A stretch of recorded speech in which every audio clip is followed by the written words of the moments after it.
So Japan and Soviet battles have been confirmed at last. And of course I have to make a video about it. Well, mostly about the weapons between the two factions, not so much the map.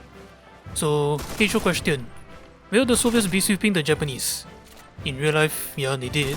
But in Enlisted, having grinded both factions, it's very likely the other way around. For at least two reasons. First reason, Japan weaponry is in no way lacking.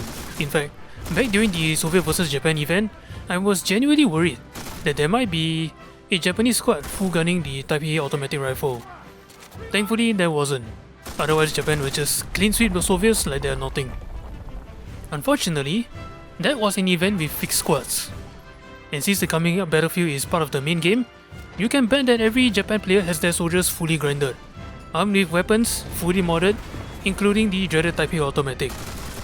And sure, Japan Type A auto is stuck in battle rating 5, but that doesn't mean that Japan low battle rating is lacking.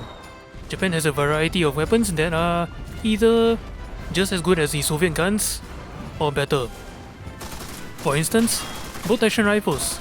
Japan has the full-size Type 38 rifle, accurate, high damage, and has one of the fastest bow cycling speed. As for the Soviets, they have the M1907 Mosin carbine or the M91 Dragoon.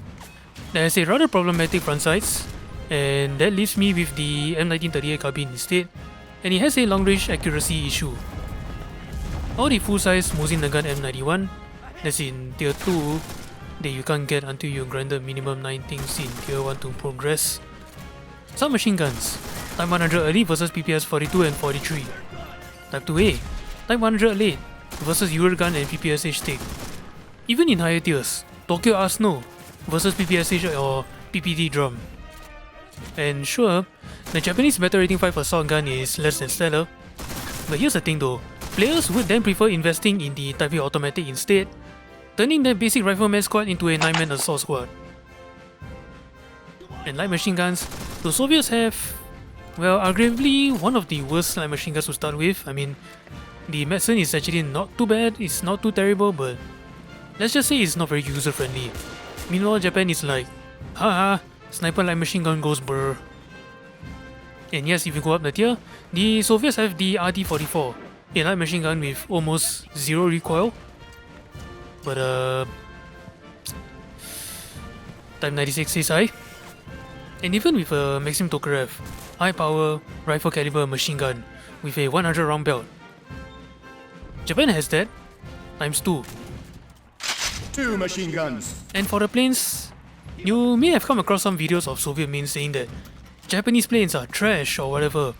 They are slow, they don't really have very good altitude. Sure, Soviet planes are fast, they can retain energy well, but that's mainly because they didn't have to take off from a carrier, giving the Soviet planes an altitude and energy advantage.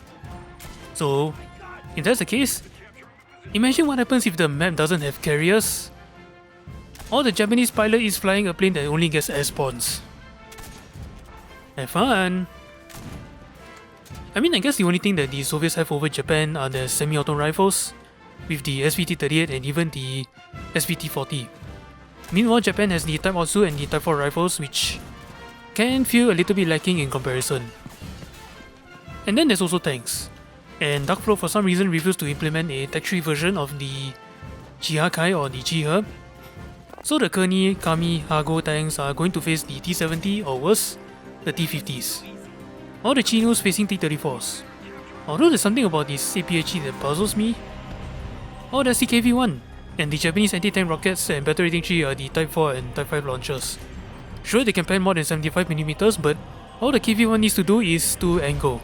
And yeah, maybe the Type 5 has a chance, but firing it is a prayer and a half. However, if we are including tanks, going up to higher tiers, yeah, the Soviet 85mm finally have something they can handle that isn't pure armor thickness. But the Japanese tanks are not underpowered here. I mean, there's the high power 75mm cannon that comes with a 3 seconds autoloader. What more is there for me to say? But before that said, yes, you can argue that Soviet players can sweep the Japanese players so long as they know what they are doing. However, here's the second reason as to why the Japanese may be sweeping the Soviets. More or less the reason why Darkflow isn't adding any more new factions is that there aren't as many Japanese players as the other 3 factions do. And why is that? If you are new to Enlisted, not very often do you pick Japanese for starters. So then, who are the people playing Japan? Well, some of the most experienced players in the game. Mostly because they got nothing else better to do, and that's fine. A faction with a heavy mix of players, both new and experienced, versus a faction with mostly experienced players. You can put the 2 and 2 together as to what happens next. All in all, just don't get me wrong though, I'm not here to say that the Soviets are 100% screwed. You can still kick ass as the Soviets if you can. I'm just here to point out that the Japanese faction is not lacking in any way, and the Soviet mains should not take them lightly. Anyway, that's all I gotta say about the coming battles, and again, this is all based on my opinion, based on me having played both factions. If there are things you disagree, maybe comment down below as to why you disagree. Anyway, thank you guys so much for watching, and I shall see you in the next one. Cheers!